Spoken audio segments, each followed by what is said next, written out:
প্রিয় ছাত্রছাত্রীরা, আজকে আমি তোমাদেরকে এই ভিডিওর মাধ্যমে ক্লাস 10-এর ভূগোলের যে প্রশ্নগুলো দেওয়া আছে 2025 সালের মাধ্যমিক পরীক্ষার জন্য রায়মার্টিন প্রশ্নবিচিত্র রায় ভলিউম 2-তে, সেখানে 5 নম্বর অধ্যায় ভারত, সেই 5 নম্বর অধ্যায় থেকে আমরা আজকে 5 নম্বর 5.3 এবং 5.4 এই দুটি ইউনিটের যে এমসিকিউ টাইপ প্রশ্ন দেওয়া আছে সাজেশন, সেই এমসিকিউ টাইপ প্রশ্নগুলো আজকে আলোচনা করব। তো সেখানে দেখো 5.3-এ ভারতের জলসম্পদ এবং 5.4-এ আছে ভারতের জলবায়ু। তো এবং এর আগের যে প্রশ্নগুলো ছিল 5.1 এবং 2, সেগুলো আমরা চ্যানেলে আপলোড করে দিয়েছি, তোমরা প্লেলিস্ট থেকে সেই প্রশ্নগুলো সেখান থেকে দেখে নেবে। আজকে দেখো প্রথম 5-এর দাগে 5.3 ভারতের জলসম্পদ। প্রথম প্রশ্ন, ভারতের বৃহত্তম বহুমুখী নদী পরিকল্পনাটি হলো ভারতের বৃহত্তম বহুমুখী নদী পরিকল্পনাটি হলো ভাকরা নাঙ্গাল প্রকল্প। নেক্সট প্রশ্ন, গঙ্গা নদীর সঙ্গে যমুনা নদীর সঙ্গম নিম্নলিখিত স্থানে অবস্থিত, সেটা হবে এলাহাবাদ, অপশান খ। নেক্সট প্রশ্ন, ভারতে সর্বাধিক জলসেচ করা হয় যে পদ্ধতিতে, সেটি হলো কূপ, নলকূপ, জলাশয়, খাল এবং ফোয়ারা, সেটা হবে অপশান ক, কূপ ও নলকূপ।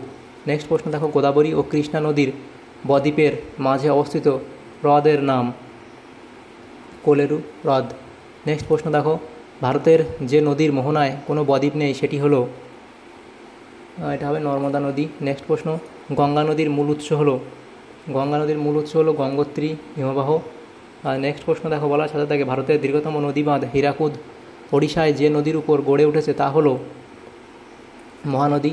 নেক্সট প্রশ্ন, সর্দার সরোবর প্রকল্প যে নদীর উপর অবস্থিত তা হলো নর্মদা। গোমতী নদীর তীরে অবস্থিত শহরটি হলো লখনৌ। ভারতের নায়াগ্রা নামে পরিচিত চিত্রকূট জলপ্রপাত রয়েছে ইন্দ্রাবতী নদীতে। উত্তর ভারতের নদ নদী নিত্যবহ হওয়ার কারণ হলো, এটা হবে, এখানে তোমাদের সঠিক উত্তর হবে অপশান গ, অর্থাৎ নদীগুলি বরফ গলা জলে ও বৃষ্টির জলে পুষ্ট। নেক্সট প্রশ্ন দেখো 12 দাগের প্রশ্ন, সেখানে কি বলা হয়েছে,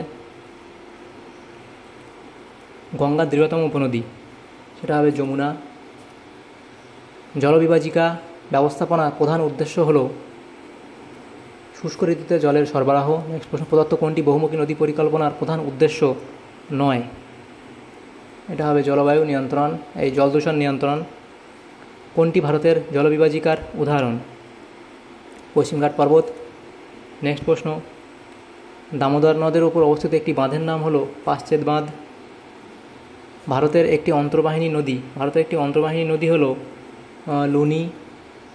বিস্তৃত প্লাবন সমভূমি দেখা যায়, এটা হবে গঙ্গা নদীর অববাহিকায়। তেলেঙ্গানায় নাগার্জুন সাগর পরিকল্পনাটি যে নদীর উপর অবস্থিত সেটি হলো কৃষ্ণা নদী।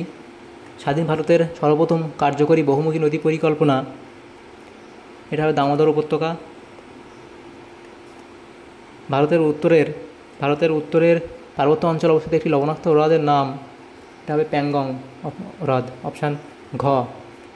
নেক্সট প্রশ্ন দেখো, বলা আছে কচ্ছের রণে পতিত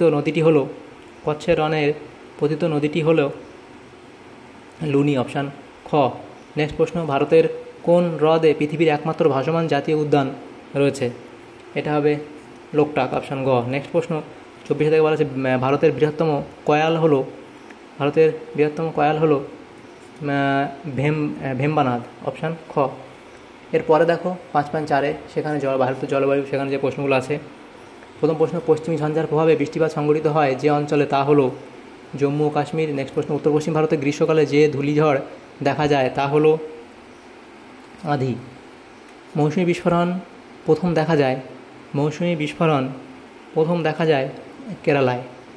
নেক্সট প্রশ্ন, ভারতে পশ্চিমী ঝঞ্ঝা দেখা যায় কখন, শীতকালে, অপশান ঘ। নেক্সট প্রশ্ন, এল নিনো সংঘটিত হলে যে পরিস্থিতির সৃষ্টি হতে পারে তা হলো খরা। মৌসুমী বায়ু প্রত্যাগমনকালে উপকূলবর্তী অঞ্চলে সৃষ্ট একটি সাময়িক আবহমণ্ডলীয় গোলযোগ হলো, এটা হবে আশ্বিনের ঝড়। ভারতের মৌসুমী জলবায়ুর প্রধান বৈশিষ্ট্য হলো ঋতু পরিবর্তন। ভারতের শুষ্কতম অঞ্চলটি হলো জয়সলমীর। ভারতের অধিকাংশ বৃষ্টিপাত যে পদ্ধতিতে হয় তা হলো শৈলোৎক্ষেপ বৃষ্টিপাত। নেক্সট প্রশ্ন, ভারতের শীতকালে প্রবাহিত প্রধান বায়ুটি শীতল ও শুষ্ক উত্তর পূর্ব মৌসুমি বায়ু। অপশান খ। নেক্সট প্রশ্ন, ভারতে আবহাওয়া অফিসের সদর দপ্তর অবস্থিত নিউ দিল্লিতে।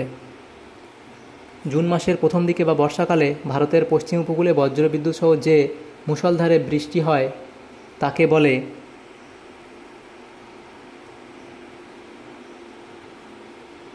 মৌসুমি বিস্ফোরণ। ভারতের একটি মুখ্য বৃষ্টিছায়া অঞ্চল হলো শিলং মালভূমি। নেক্সট প্রশ্ন, কালবৈশাখীর মতো গ্রীষ্মকালে দক্ষিণ ভারতে যে ঝড় বৃষ্টি হয় তাকে বলে, এটা হবে আম্র বৃষ্টি। অপশান গ।